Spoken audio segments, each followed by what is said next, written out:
من الشيطان الرجيم بسم الله الرحمن الرحيم ثاني اثنين إذ هما في الغار صدق الله العظيم إن الله وملائكته يصلون على النبي يا أيها الذين آمنوا صلوا عليه وسلموا تسليما محبت سے پڑھیے گا الصلاۃ والسلام یا سیدی یا رسول اللہ وعلى آلك وصحبك يا حبيب الله الصلاۃ والسلام علیک یا سیدی یا رسول اللہ وعلی آلک واصحابک یا رحمتا للعالمین یا خاتم النبیین یا شفیع المذنبین۔ سامعین محترم، آج حضرت ابوبکر صدیق رضی اللہ تعالی عنہ کی حوالے سے ماشاءاللہ سے محفل کا انعقاد کیا گیا ہے۔ جمادی الاخر کا یہ مہینہ ہے، حضرت ابوبکر صدیق رضی اللہ تعالیٰ عنہ کے وصال مبارک کا۔ حضرت عبداللہ آپ کا ماشاءاللہ سے نام مبارک، ابوبکر کنیت، صدیق میرے کریم آقا لجپال آقا صلی اللہ علیہ وسلم نے لقب عطا فرمایا کہ صداقت کے امام ہیں۔ سامعین محترم، حضرت ابوبکر صدیق رضی اللہ تعالیٰ عنہ وہ ہستی ہیں کہ جنہوں نے اسلام لانے سے قبل بھی کبھی کسی بت کو پوجا نہیں، کبھی بھی کسی بت کو پوجا نہیں۔ دیکھیں نا، جو ولی ہوتے ہیں وہ پیدائشی ولی ہوتے ہیں، جو اللہ کے نیک بندے ہوتے ہیں نا، وہ پیدائشی طور پہ ان کی جو روحیں ہوتی ہیں نا، وہ برائی سے دور ہوتی ہیں، وہ برائی کی طرف، شیطانیت کی طرف راغب ہی نہیں ہوتی۔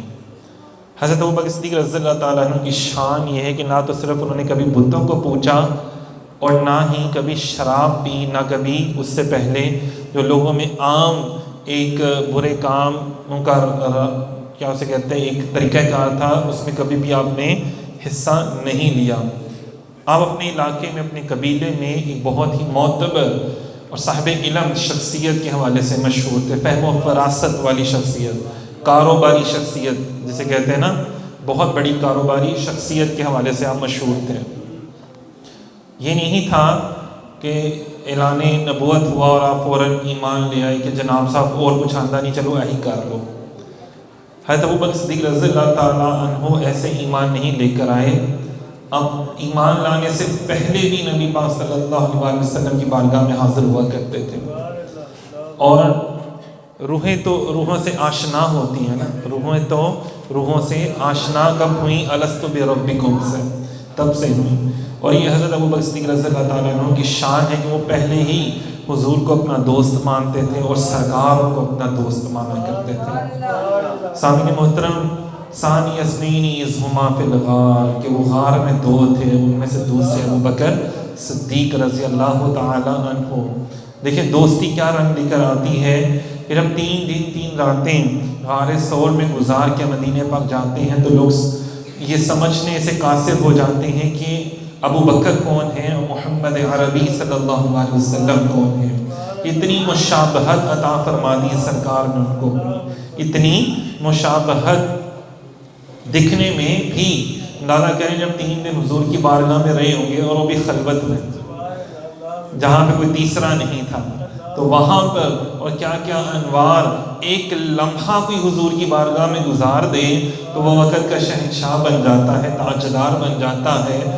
اندازہ کر لیں وہ صحابی رسول،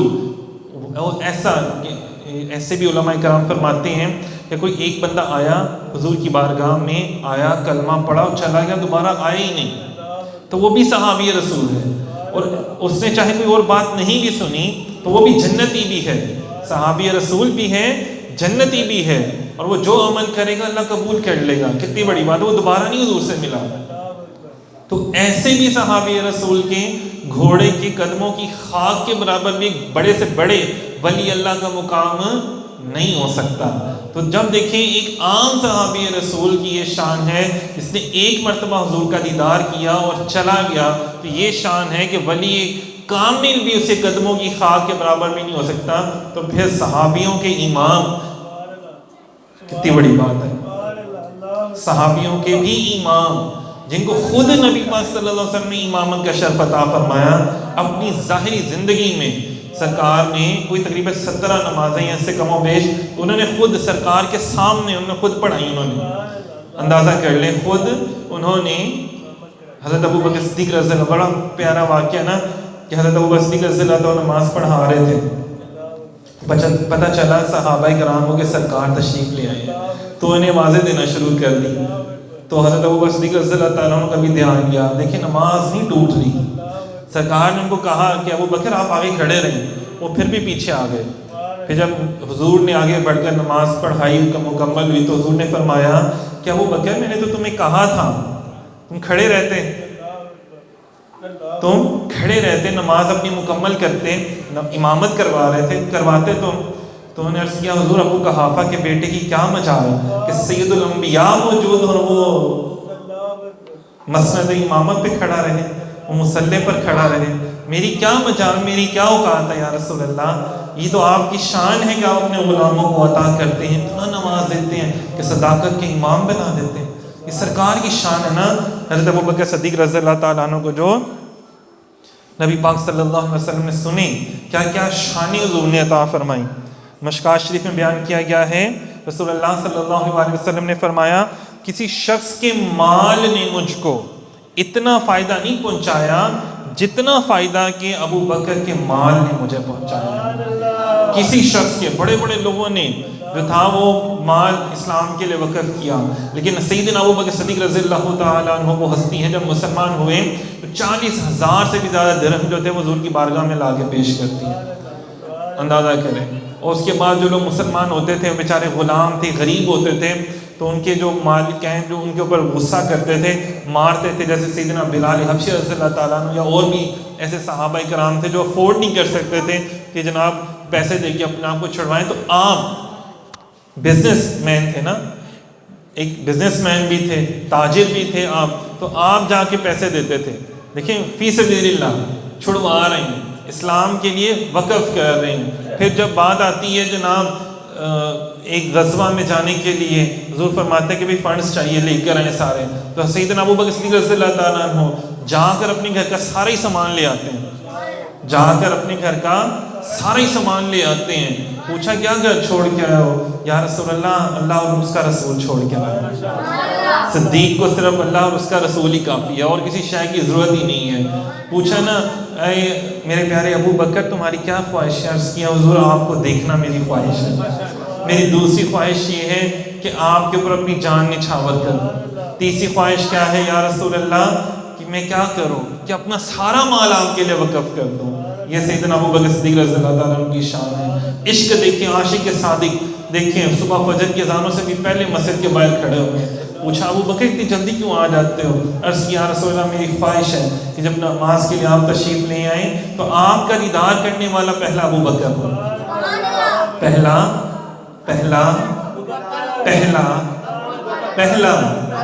یار پہلا ابو بکر ہو, پہلا ابو بکر ہو. کتنی بڑی بات ہے, پہلا ابو بکر ہو.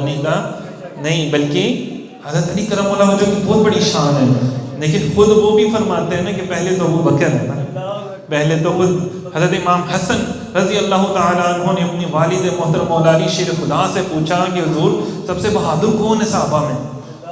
وہ کہتے ہیں کہ میرے خیال میں تھا کہ میں امام جلال الدین سیوطی رحمۃ اللہ علیہ کی بات بتا رہا ہوں, اپنی کتاب میں لکھا ہوا ہے. وہ کہتے ہیں کہ جناب میں سوچ رہا تھا کہ شاید مولا علی فرمائیں کہ میں سب سے بہادر ہوں. فرمایا کہ ابو بکر صدیق سب سے بہادر ہے.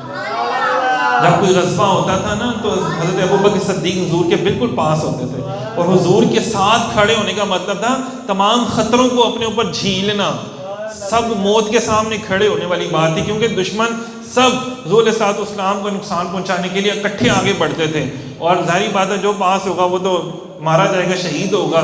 تو پتہ تھا کہ سب سے زیادہ خطرہ ہے, لیکن اتنا دل گردہ, اتنی ہمت, اتنی جرأت ابو بکر صدیق رضی اللہ تعالیٰ عنہ کے اندر ہوا کرتی تھی کہ وہ حضور کے پاس کھڑے ہوتے تھے. کتنی بڑی بات ہے نا کہ جو زخم لگے وہ یار کو نہ لگے, پہلے میرے سینے کو لگے. تو یہ شان ہے سیدنا ابو بکر صدیق رضی اللہ تعالیٰ عنہ کی. حضور صلی اللہ علیہ وسلم نے فرمایا, ترمذی شریف میں ہے کہ یعنی غار سور میں تم میرے ساتھ رہے اے ابو بکر, غار سور میں تم میرے ساتھ رہے, اور حوض کوثر پر بھی تم میرے ساتھ ہی رہو گے. اندازہ کریں جب سرکار نے ان کو یہاں پر بھی اپنے ساتھ رکھا ہے تو وہاں پر بھی اپنے ساتھ رکھا ہے. کتنی بڑی بات ہے, اور حضور کے ساتھ ہی ہوں گے. آج بھی جب لوگوں کو دیدار عطا ہوتا ہے نا تو حضور علیہ السلام کے ساتھ سیدنا ابو بکر صدیق رضی اللہ عنہ کو دیدار عطا ہوتا ہے. دیکھیں نا سلطان باہو رحمۃ اللہ علیہ کا ہم نے کچھ دن پہلے ذکر کیا تھا, تو بھی فرماتے ہیں کہ جب میں حضور علیہ السلام کی پاک بارگاہ میں گیا تو حضور کے ساتھ سیدنا ابو بکر صدیق موجود تھے, سیدنا عمر فاروق موجود تھے رضی اللہ تعالیٰ عنہما. عائشہ صدیقہ رضی اللہ تعالیٰ عنہ سے مروی ہے کہ میرے والد حضرت ابو بکر صدیق رضی اللہ تعالیٰ عنہ رسول اللہ صلی اللہ علیہ وسلم کی خدمت میں حاضر ہوئے تو حضور علیہ السلام نے فرمایا, تجھے اللہ نے جہنم کی آگ سے آزاد کر دیا ہے, تجھے اللہ نے جہنم کی آگ سے آزاد کر دیا. عائشہ صدیقہ رضی اللہ تعالیٰ فرماتی بس اسی دن سے میرے والد محترم کا نام عتیق پڑ گیا. اسی لیے آپ کو صداقت کا امام بھی کہتے ہیں اور عتیق بھی کہتے ہیں کہ جن کو جہنم کی آگ سے آزاد کر دیا گیا ہے, کہ وہ جہنم میں جا ہی نہیں سکتے بلکہ وہ ہستی ہیں. رسول اللہ صلی اللہ علیہ وسلم کی ایک اور حدیث پاک کا مفہوم ہے کہ جنت کے 8 دروازے ہیں. جو حج کرنے والا ہے وہ حج کرنے والے دروازے سے جائے گا, جو نماز پڑھنے والا ہے وہ نماز پڑھنے والے دروازے سے جائے گا, جو صدقہ و خیرات کرنے والا ہے وہ اس دروازے سے جائے گا. جو بھی نیک عمل آپ کرتے ہیں, لیکن میرے ابو بکر کی شان یہ ہے کہ وہ جس دروازے سے چاہے وہ جنت میں چلا جائے گا, وہ جس دروازے سے بھی چاہیں وہ جنت میں داخل ہو جائیں گی. کس کی شان ہے بولو؟ حضرت ابو بکر صدیق رضی اللہ تعالی عنہ کی شان ہے کہ وہ جس دروازے سے چاہیں گے وہ جنت میں داخل ہو جائیں گے. رسول اللہ صلی اللہ علیہ وسلم نے حضرت ابو بکر صدیق رضی اللہ تعالیٰ عنہ کو مخاطب کرتے ہوئے فرمایا, اے ابو بکر سن لو, میری امت میں سب سے پہلے تم جنت میں داخل ہو. اے ابو بکر, یہ ابو داؤد کی حدیث سنا رہا ہوں آپ کو. ابو داؤد مطلب جو میں آپ کو حدیث نبوی صلی اللہ علیہ وسلم بتا رہا ہوں نا, یہ اپنے سے نہیں بتا رہا, یہ معتبر ترین جو حدیثی کتابیں ہیں یہ انہی میں موجود ہیں. پھر ایک سب سے بڑی اور مشہور جو حدیث پاک تو آپ سنتے ہی رہتے ہیں ماشاءاللہ, علماء کرام سے بڑی پیاری سی جو حضرت سیدنا ابو بکر صدیق رضی اللہ عنہ کی شان کو ظاہر کرتی ہے کہ عائشہ صدیقہ رضی اللہ عنہ نے پوچھا ایک دن, یا رسول اللہ اتنے آسمان پہ تارے ہیں, کیا اتنی بھی کسی کی نیکیاں ہوں گی؟ عائشہ صدیقہ رضی اللہ عنہ عقیدہ چیک کریں کہ وہ جانتی ہیں کہ سرکار جانتے ہیں آسمان پہ تاروں کی تعداد کیا ہے. لوگ علم غیب پر بات کرتے ہیں, تعداد کیا ہے حضور جانتے ہیں. یا اما عائشہ صدیقہ تمام مسلمانوں کی ماں کا جن کا درجہ ہے, ان کا عقیدہ سن لیں کہ وہ جانتی ہیں کہ میرے آقا حضور جانتے ہیں, حضور سب جانتے ہیں. فرمایا جتنے تارے ہیں نا اتنی میری عمر کی نیکیاں ہیں, اتنی میرے عمر کی نیکیاں ہیں. تو دل میں تھوڑی سی بات آئی نا, ان کے خیال میں تھا کہ شاید میرے بابا جان کا نام لیا جائے گا. تو نے کہا یا رسول اللہ پھر حضرت ابو بکر صدیق رضی اللہ عنہ کی نیکیوں کا عالم کیا ہوگا, کیا حال ہے؟ فرمایا نبی پاک صلی اللہ علیہ وسلم نے کہ ساری عمر کی نیکیاں ابو بکر کی ایک نیکی کے برابر ہیں. عمر رضی اللہ تعالیٰ عنہ کی اتنی نیکیاں ہیں, جتنے تارے ہیں اتنی نیکیاں ہیں. کتنی؟ حضرت عمر فاروق رضی اللہ تعالیٰ عنہ کی, اور یہ ساری نیکیاں ایک نیکی کے برابر ہیں ابو بکر کی. اندازہ کریں ابو بکر صدیق رضی اللہ تعالیٰ عنہ کی, جن کی بارگاہ میں عمر بھی ادب سے جاتے ہیں, جن کی بارگاہ میں عثمان بھی ادب سے جاتے ہیں, جن کی بارگاہ کا ادب جو ہے مولا علی بھی کرتے ہیں, محبت جن سے کرتے ہیں. کتنی بڑی بات ہے. حضور علیہ السلام نے فرمایا, یعنی حضرت ابو بکر صدیق رضی اللہ تعالیٰ عنہ سے محبت کرنا, فرمایا میرے ابو بکر سے محبت کرنا اور ان کا شکر ادا کرنا میری پوری امت پر واجب ہے. دیکھیں فرض کے بعد کس کا درجہ آتا ہے؟ واجب کا. اور حضور نے فرمایا کہ ان کا شکر ادا کرنا اور ان سے محبت کرنا. سامعین محترم, محبت کا آج انداز کیا ہوگا, آج ان کا شکر ادا کرنے کا انداز کیا ہوگا؟ یہی ہوگا کہ آج ہم ان کی سیرت کو پڑھیں, سیدنا ابو بکر صدیق رضی اللہ تعالیٰ عنہ کی سیرت کو جانیں, ان کی زندگی کو جانیں, ان کے حالات اور واقعات کو جانیں, کیسے انہوں نے اپنی جان حضور علیہ السلام کی ذات کو قربان کرنے کے لیے تیار رہتے تھے. 24 گھنٹے اپنا مال بھی, جان بھی, ہر شے, اپنی اولاد, سب کچھ حضور کی ذات کو انہوں نے نچھاور کر دیا. تو ہم ان کا شکر ادا کرنا کیا ہے کہ آج ہم بیٹھ کے ان کا ذکر کریں، لوگوں کو بتائیں نہیں یار یہ جو دین تم کہتے ہو نا کہ جی بڑا مشکل دین ہے، بڑا مشکل دین ہے، یار اسی دین پر تو عمل کیا ابو بکر صدیق رضی اللہ تعالیٰ عنہ، اسی دین پر تو عمل کر کے دکھایا کہ لوگوں یہ دیکھو ایسے عمل کیا جاتا ہے اس دین پر. تو بھی شانیں بھی تو کتنی عطا ہوتی ہیں نا، اپنے ساتھ ہی تو لٹایا ہوگا، یہ کتنی بڑی بات ہے. دربار میں دیکھا جائے تو اپنی ساتھ لٹایا ہوا ہے. کہاں پر دیکھا ہے؟ حضور علیہ السلام نے فرمایا کہ آسمانوں پر میرے 2 وزیر ہیں اور 2 زمین پر ہیں. 2 آسمانوں پہ ہیں، کون کون ہیں؟ جبرائیل اور میکائیل. اور جو زمین پر میرے وزیر ہیں وہ کون ہیں؟ ابو بکر و عمر رضی اللہ تعالیٰ عنہما. حضرت ابو بکر صدیق رضی اللہ تعالیٰ عنہ اور حضرت عمر فاروق رضی اللہ تعالیٰ عنہ. سامعین محترم، یہ وہ ہستیاں ہیں، یہ وہ ہستیاں ہیں کہ جن کے بارے میں بے شمار احادیث. ابھی تو یہ دیکھیں ماشاءاللہ سے میرے سامنے اتنا ایک لٹریچر موجود ہے بہت زیادہ کہ حضرت ابو بکر صدیق رضی اللہ عنہ کی شان اگر میں بیان کرنا چلوں تو بہت زیادہ شانیں ہیں. آج ہر کوئی منہ اٹھ کے نا حدیث پاک بیان کرنا شروع کر دیتا ہے. ہر کوئی کہتا ہے لو جی جو مجھے حدیث آتی ہے وہ کسی کو نہیں آتی. آپ کو معلوم ہے جو حدیث کا علم جاننے والے ہیں وہ اس چیز کو بہتر جانتے ہیں کہ حضرت ابو بکر صدیق رضی اللہ تعالیٰ عنہ شروع اسلام سے بھی پہلے نبی پاک صلی اللہ علیہ وسلم کے ساتھ رہا کرتے تھے. دوستی تھی نا ماشاءاللہ سے. اور جب سب سے پہلے بھی وہ مسلمان ہوئے مردوں میں، ٹھیک ہے، اور ان کے سامنے ہی حضور کا وصال مبارک ہوا. تو مطلب کہ ایک قسم کی سب سے زیادہ جو قریب رہے، قریب مصطفیٰ ہے کوئی مزے بھی یہ لوٹتا ہے کوئی. تو جو قریب ہے یار کے، تو اس کو یار کا زیادہ پتہ ہوگا یا مجھے آپ کو پتہ ہوگا یا اور کسی کو پتہ ہوگا؟ تو سب سے زیادہ. لیکن ادب چیک کریں ذرا سیدنا صدیق اکبر رضی اللہ تعالیٰ عنہ کا کہ احادیث کی تعداد بھی ان کی کم ہے، ان سے جو راوی روایت کی گئی نا احادیث وہ بھی کم ہے.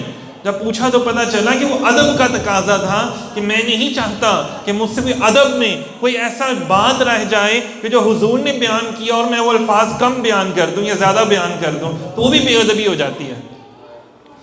یہ دیکھیں یار غار کی شان دیکھیں، ایم ہی نہیں یار غار بن گئے، ایم ہی نہیں حضور کے وزیر بن گئے. شان بھی دیکھیں، ادب بھی دیکھیں کہ جن کی شان کیا ہے، ادب کیا ہے. کہ لوگوں نے کہا نا کہ جناب یہ کام کر لیتے ہیں وہ کام کر لیتے ہیں، انہوں نے کہا نہیں سرکار نے نہیں کیا تو ابو بکر بھی نہیں کرے گا. سرکار نے فرمایا زکوٰۃ اکٹھی کرنی ہے تو کرنی ابو بکر نے بھی ہے.